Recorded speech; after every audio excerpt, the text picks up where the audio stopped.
to me, at my core values, being a family guy, now a father of 6 kids, I didn't get married and start a family to make my wife a single mom. I wanted to be a part of that process, not just for her sake, but for my sake. The joys that I saw in watching my kids make the smallest little progressions in life, I didn't want to miss that. And so I realized that I could work harder, or maybe there was a way to work smarter. And so I discovered and uncovered and now call the upstream model.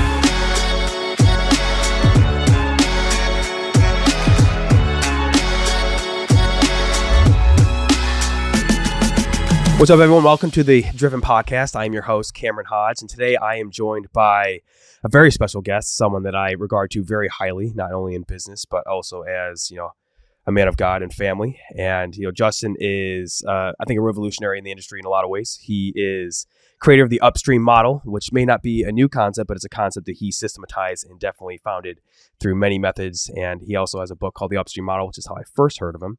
And I think his movement has led to a lot of saved marriages and businesses through realizing that you don't have to destroy yourself in life and business in order to make things happen. You can actually build a business and life that works simultaneously by helping other people work together in this world that we call, real estate. So Justin, a pleasure to have you, brother. I know I really look up to you, and I'm also part of your coaching, but why don't you give a little spiel about yourself and everything. Sounds good, man. Thanks so much for the kind words. The admiration goes both ways. So I love what you're doing both in business and in life.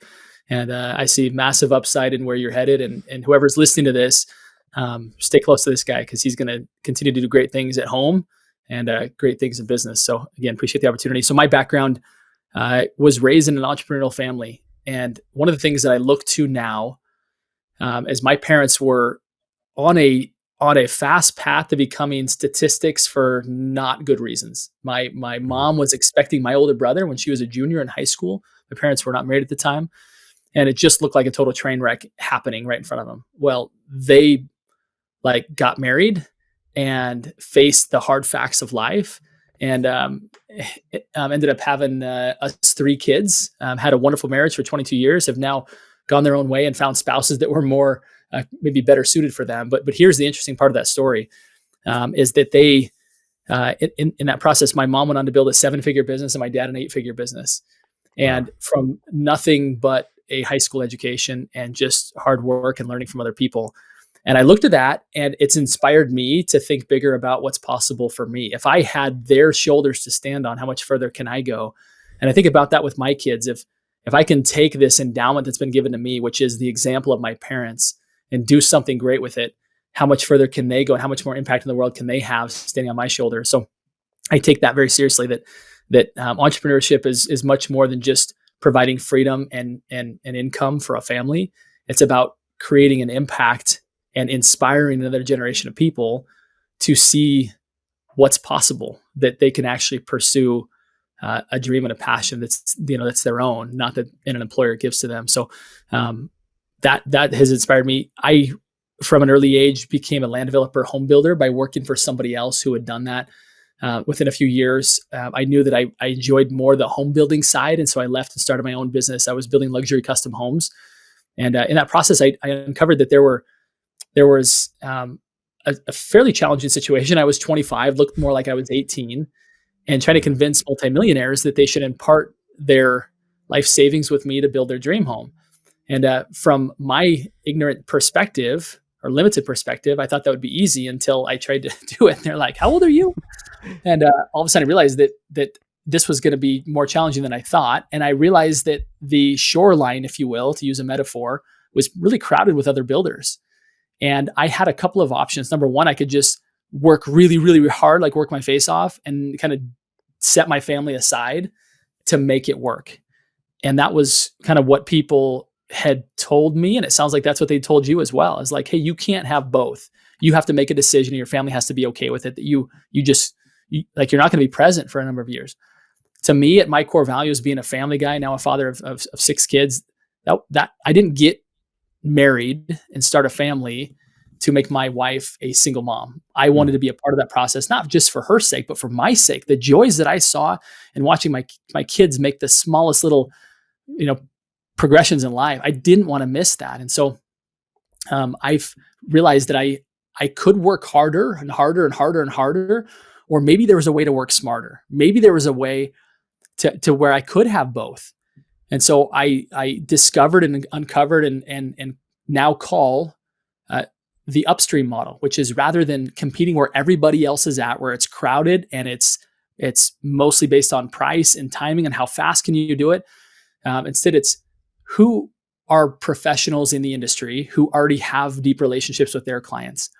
How, instead of trying to court the masses and giving up my family in the process because that takes so much time, how do I go find a few individuals who already have all the relationships that I want, add value to those one or two people, that then opens the door for me to have lots of relationships endorsed, prepackaged, ready to meet with me. And so I did that as a home builder with architectural designers, then have been teaching the real estate industry that since that time, really, and teaching that model of how to get more referrals from fewer people, more business from fewer people, all warm market, and based on, rather than just looking at your personal sphere for business, looking at a highly curated professional network. And so that's my passion, really, because it, number one, gives, I believe, a better return on business, but yet also eliminates this need to sort through the masses to find candidates who will be your customers. You can reinvest that time back into your family. And so, yeah, it has become much more than just a business. It's really become a passion of mine and a mission of mine to help people know that like, number one, family is worth sacrificing everything for, but you actually don't have to sacrifice business. You can actually have both. No, I love it. Do you think, like, obviously having the experience of your parents building those massive businesses, but also being separated at the same time, and thankfully they found those spouses that fit them best. But you think you had that kind of caused you to have a drive to want to be able to put both together, moving forward in your life? I did. I had a lot of respect for my parents. Despite their early circumstances, they got married and were incredible kind of life partners for 22 years until us kids were raised. During that time, they realized that they weren't the best suited for each other, and now they've found spouses that are so suited. But they fell in love, right? They did it for the right reason, but they also really held it together for us kids, which I commend and love them for. Right. And now, again, they're both very happily married with people that are better suited for them. I think as a father and husband as well, just as yourself, do you think man, as I think we talked about before we started the show, like how marriage is kind of like, it's not an easy thing. Do you see yourself like constantly being challenged, even like having this, well-rounded mindset to try and keep it all together? Yeah, 100%. My wife's really good at giving me like raw feedback, which I love, right? So smart. And I'm grateful for that. And I think if you, whichever side of the marriage you're on, if you haven't opened that doorway to really honest feedback to solve problems, and a lot of that I think has to do with the way we respond. Like when feedback comes, do we listen and learn and try and adapt to really serve the needs of our spouse, or do we get defensive and blame them? And because that feedback will stop coming if that's the response, if there's too much resistance. But I think it does need to go both ways, right? I've gotten to the point where I can say the same thing of like, hey, this is how I'm feeling over here. And so it is a constant work in progress, but I do find that it's a lot easier when we make time for each other, that we have a routine of, for us, it's at least a quarterly getaway. It's at least a weekly date night, which could mean we go to McDonald's and get ice cream. I mean, it doesn't have to be fancy stuff, right? It could be a walk through the neighborhood. We just have to have individual time together, and a quarterly getaway, right? Where we go for 1 or 2 nights and just spend time together. And if you don't do those things, you'll find that it gets much harder. Whereas when you do those things and you're really united, right, in purpose and in direction, marriage is such a gift. It's such a blessing to not. Yeah. So anyway, I love it, but I get that. Yeah. But we put the work into it too. It is hard. That makes sense. Yeah. And I totally get that. And you have 6 kids right now? Yeah. 6. Right? That's crazy. I have right 3 now? And I feel like my world's falling. You said right now as if there's more. Just for the audience sake, we are done at 6. We made sure of that. So, wrapped up, medically done. Crazy. Oh man, I don't know how you keep it together with 6 kids. That's crazy. I feel what's weird is like I feel like when we talk about like the hustle culture in today's world, And for some reason, like entrepreneurs and like business people or like even high executive level people, they feel like they hit at a certain amount of kids, even like one kid, and they feel like, oh, now I need a cleaner or a nanny because I can't do both. And that just blows my mind. Me and my wife are very protective with how we structure our kids' lives in a way that I'm like, I couldn't imagine just like, you know what I mean? It's weird that this culture has like a push that's like, oh, you can have that, but you have to somehow make all this money in order to, have extra help. Like you can't get it done. And it seems like I've seen responses from you that are late as, being a father. Sometimes it's early mornings, late nights to get stuff done. Yeah. But it looks like you're always present with like your daughter's swim meets, and I think one of your sons just like track and field too, right? Yeah.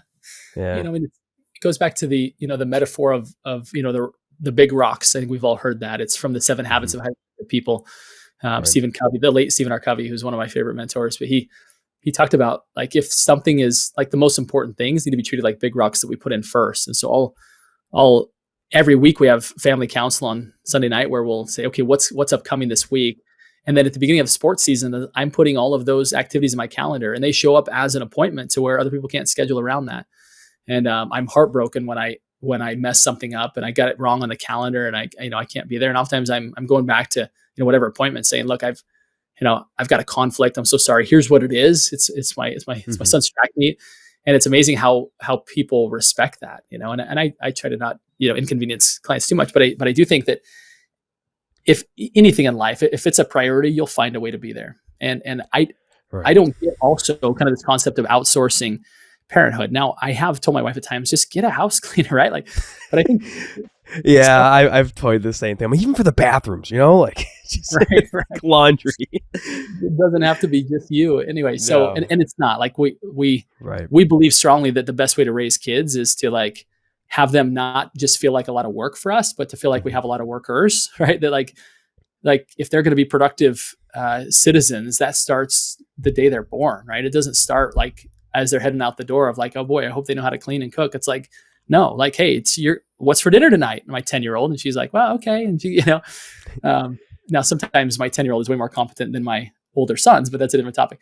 But this concept of it really interesting as you look at society, like people used to have more kids because they needed more help. They had a farm, they had more kids, right? And today it's like, we can't have more kids because they're too much work. And it's like, what happened where kids went from being workers, like help, to being a burden? And so I don't have a yard care person because I want my son to take care of the yard, right? He's less expensive, but secondly, it's good for him, Yeah. So, I get that. And I think one more point is that we miss out when we outsource parenthood. I feel like it's like doing all the work without getting the benefit. To me, like the joys happen in those quiet moments, those simple moments of just working alongside each other, doing dishes together. Like you get them just talking, and it's just, that's the joy of life. That's what we miss out on, I think, when we either don't have kids for that reason or we outsource it to somebody else. That's true. I mean, I feel like even as a parent, like there's sometimes where like, so my oldest is going to be 6 in May. I got a 3 and a 4-month-old. Is like sometimes they just get excited to help with like simple tasks. Like you think kids just want to sit in front of the TV, right? But all of a sudden you include them in like just boring tasks that even as an adult you're like, I don't want to do this. But I think they just get excited. They just want to be included. I think some of the happiest I've seen my boys is when I just like I could be playing with just like a paper airplane, and they're gonna be like that. That's gonna be like the highlight of their day. I could take them to Disneyland and all that stuff. Sure, Disney World, like they'll have a blast, but it's really those. I think the buildup of like those daily occurrences that really mean more. So it's such wisdom in what you just said there, is that kids are so much happier when you give them responsibility. Just like us, you have me just sit around and watch TV all day. I'm a miserable soul. I'm miserable. Even when I'm watching something, I'm like, I'm either learning something or honestly, I just take a break. I mean, I think I took a social media break for like a month, and I always do that like every year.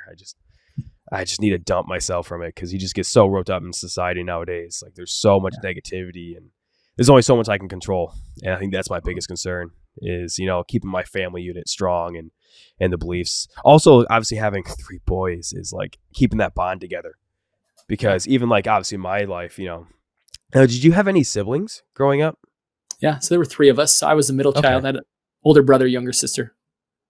Okay. Are you still close to them to this day? Yeah. It's awesome. My brother and I talk a couple times a week. My sister and I probably every other week we'll do family Right. vacation, kind of That's all the cool. cousins and everything. Probably every other year. Sometimes every year we'll get together somewhere in some way. But yeah. That's good.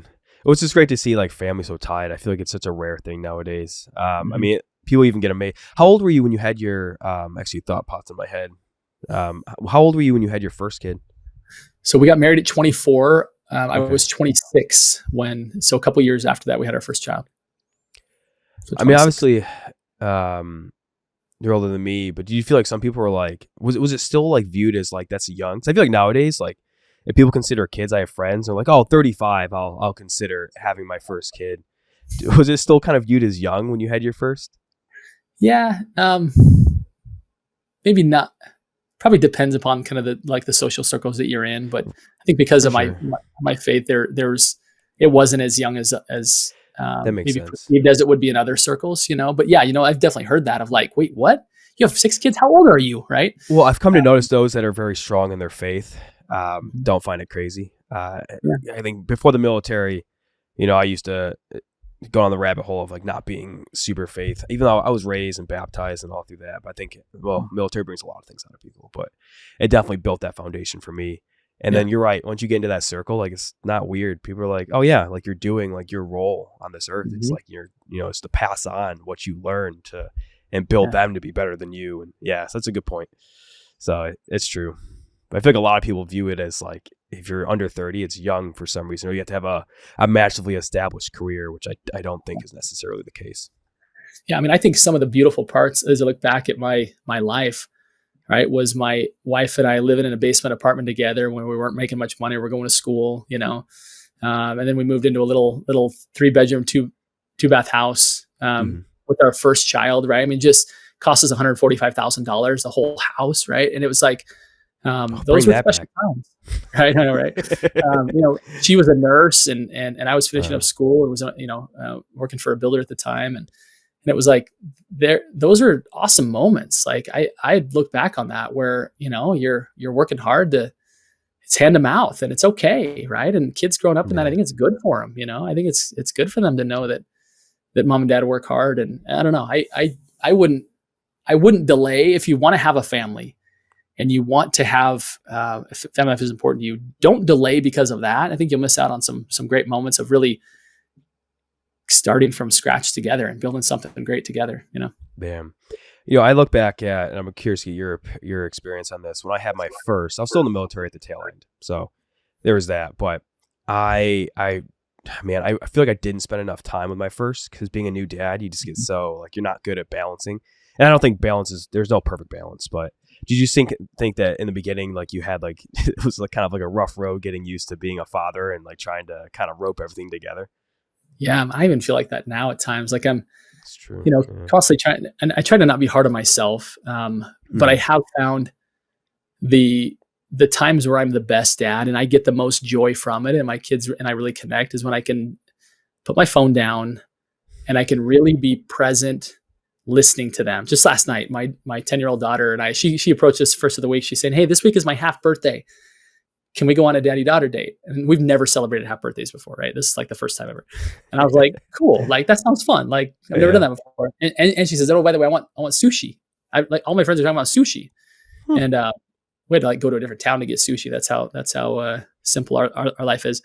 But That's fun. anyway, she tried it and it was a funny experience. And the whole way there was probably like a 30-minute drive to get to a place that was gluten free because she has an allergy. Gotcha. But anyway, Okay. she's just chatting it up, like telling me everything about school. It's just her and I in the car. And part of Mhm. the time I felt my mind wandering and then I'd bring it back and I'm like, be present, like just be here. And the more present I was, the more I enjoyed myself, the more that she could tell I was engaged in the Mhm. conversation. And it was just such an amazing experience for me that I would have missed out on had I not. So back to your point of, are there times where you're trying to figure out the balance? I'm still trying to figure that out of like how to really be present and turn Yeah. off work when I come inside. Anyway, it's an It's ongoing. tough. It's tough because I think as like, especially like men who are very strong and having a vision of what we want our lives to go, you get pulled Yeah. because you want to do both. And that's why I say like, I don't think there's a perfect balance, but it's like I think Mhm. there's just times where. But I will say like I think the blessing of why I've striven to like structure and be in charge of my own life is like, Mhm. my son has like, hey, he has a singing event at school, like a little parade thing. He's only in kindergarten right now. I'll be like, yeah, I can go. It's not even a question in my life. Like, I mean, I've had, and like you mentioned before with clients, is like, it's funny, like how, I was always terrified to, I'd like to get your opinion on this. Like when you initially get used to it, you're terrified to be like, oh, I can't go because I have a family thing that came up or whatever.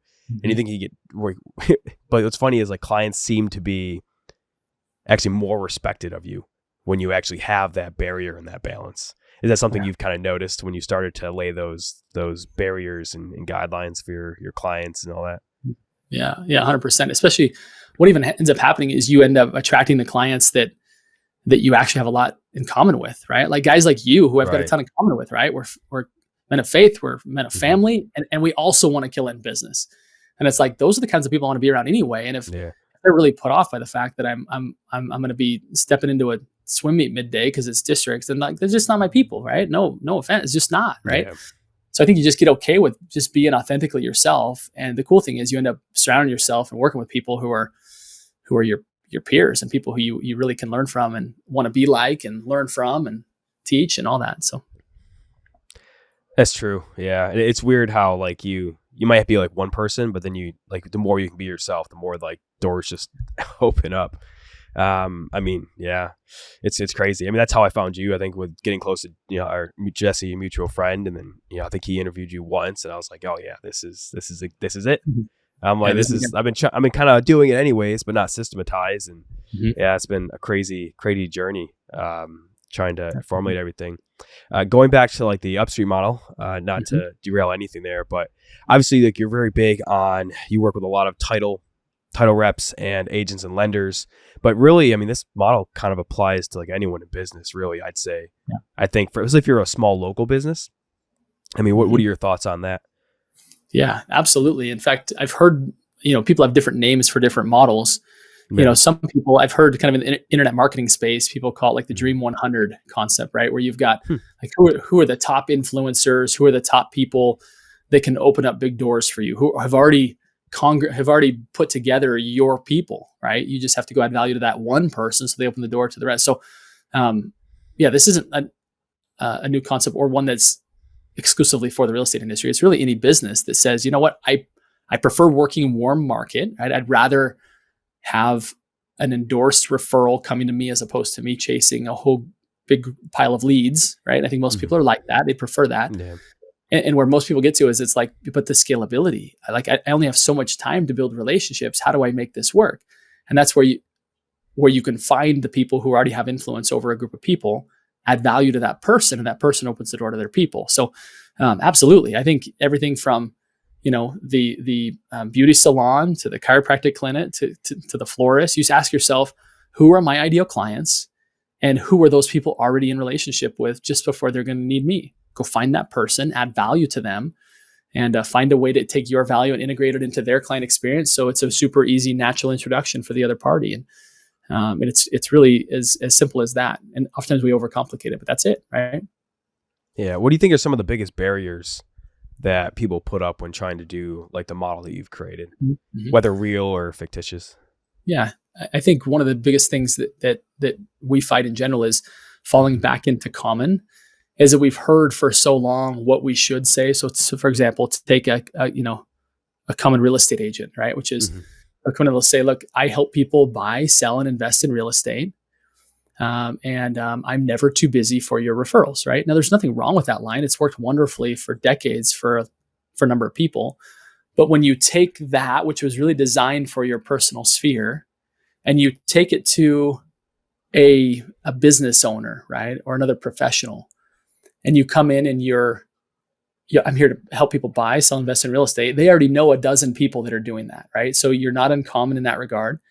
And then when you say something like, I'm never too busy for your referrals, in other words, you're saying, okay, so the value that you can give me is that I can give you referrals. Like it's just, It's not that valuable for them. And so we have to kind of take off the traditional tongue-in-cheek marketing that's worked well for our sphere. I say that's not the game here. That's not the strategy here. We really have to find a way to add value to that business and that business owner, and then to that business owner's clients, which giving them a stack of cards to put on the front desk isn't it, guys. That's not it. And so it's kind of stepping out of the common things that we've been taught to do and realizing this is more of a B2B model, that we actually have to show up as as a fellow peer, a fellow business owner, and add value as opposed to just kind of a cute way to market to somebody, you know? No, that makes complete sense. And I can even argue that's probably the same way people should be looking at their sphere. I mean, today's day and age with so much bombardment with information. I mean, even your sphere is probably getting bombarded with different agents all the time, right? I mean, the current economic environment, I know a lot of people that are leaving the industry, especially lenders. But I think like having like, even like, you definitely preach having like an email system in place, but it's like, even with my team, it's just like, hey, like we sent these emails. For me, it's every week, it's like, but what information are we giving them? Because they might just be my sphere that have raised their hand saying, hey, we like you. We'd like to get that information. But it's kind of, and I've learned from you, it's like, well, what can I do for them? And a lot of times I'll even get calls, not even about real estate. It's just like, hey, Cameron, I want to wrap my house out, or I want to, hey, I need to get some work done. Like, do you know anyone? Like, hey, any tips for getting stuff done? And I think it's building that culture of like, hey, I'm here to serve you, not the other way around. Yeah. Yeah. So well said. Yeah, I mean, I think I've been a good example of that last year, right? I mean, just going off your method, like I built relationships with lenders and agents. I mean, and then one referral, also that client turned into, I mean, one relationship turned into 4 transactions between like last June and this January. That's crazy, Yeah. It's just, but I'm only like about to be 2 years since I've been independent full time. And, that might not seem like a lot, but I think there's probably gonna be agents or people in businesses that watch this and they go, man, I'll take even just 4 or 5 more transactions just from one good connection that I, touch with. Like it's crazy. Yeah. Yeah. You're just scratching the surface, right? You get it. Yeah. People that are listening to this are probably like you and they're like, man, I would love to have business level conversations with people and not just be out kind of as your friendly real estate agent or your friendly whatever, right? Financial advisor, whatever, whatever role you're in. I'd love to be able to add value to another business owner and have that reap awesome rewards. And yeah, I know you're just scratching the surface of what's possible here. So it's fun to see. It's fun to hear the results already. Yeah, and I'm not even like some of the crazy ones I've seen. But what's insane is like how, it's just like the relationships for everything. And I think that goes for everything, but it's finding a way to kind of systematize that and make it happen. Yeah. But I know obviously you're a busy man. We're coming to the end here. So one thing I always ask all the guests is, what's one piece of advice you could give to someone who's kind of got that crazy life, but they know they have a drive to do something? And then what drives you every day and currently in your life? I love it. So I think the power of a great morning routine, right? It's something that's talked about often, but I'll tell you, especially having a family, and wanting to be there really present in the evenings and even take my kids to school in the mornings, right? That's an important thing that's in my daily agenda. And in most mornings I get the chance to do that, but I've got to get up and get some things done while everybody's sleeping. Because if I'm trying to do it in the evening when they're home, I feel guilty and they feel like they're not as important. And so I just have to, now I do get to bed earlier than, that at times than they do. But I also know that if I have a powerful morning routine in which I touch on these areas, which are body, mind, heart, and spirit. So body being health, right? I actually do a physical workout in the morning. Mind is actually read 10 pages from a good book. Spirit, I actually get up and pray and read scriptures, right? And heart, I hug them, kiss them, and take them to school. So body, mind, heart, and spirit before I ever touch business. And now I'm really set up to have, to have a kind of a whole day as opposed to just working my business and trying to fit in the family as if they were small rocks after the fact. So that's one thing that's really helped me. Kind of a bit of advice I'd give to everybody is try and hit those areas before your family wakes up. And then something that drives me right now is that just the power of strategic partnerships. Obviously, that is the essence of the upstream model, but I've really began to apply it at a deeper level in my business.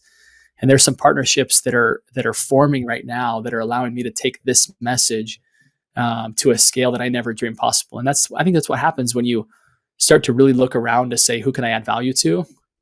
Is it all of a sudden people who may have been competitors or just friendly people in the industry all of a sudden become your allies, and you can go so much further together than you ever could by yourself. And that's really what's happening right now, which I'm just thrilled to kind of share what's coming around the corner. So love it. Well, I really appreciate you coming on today. It was a great honor. What is the best way, if someone wants to learn more about you and the upstream model, what's the best way for them to get a hold of that? Yeah, I appreciate it. And so I think it's just DM me on Instagram. That's probably the easiest way. Great. At Justin Stoddart, Stoddart, which is spelled differently than most. But just at Justin Stoddart. Just send me a message. Just say you were on the Driven podcast, and would love to just have a quick conversation. So yeah. Anyway, look forward to connecting. Your people Awesome. are very much aligned with me, so I love it. Yeah, for sure. And everyone watching, if you were looking for the book or those, we'll also link all that down below, so that way you can click on it, no matter whether you're watching this on the audio only or on the YouTube channel. So Justin, it's a great pleasure, brother. Always happy to talk with you. And all right, everyone, I'll see you in the next one. Thanks, buddy. Appreciate you.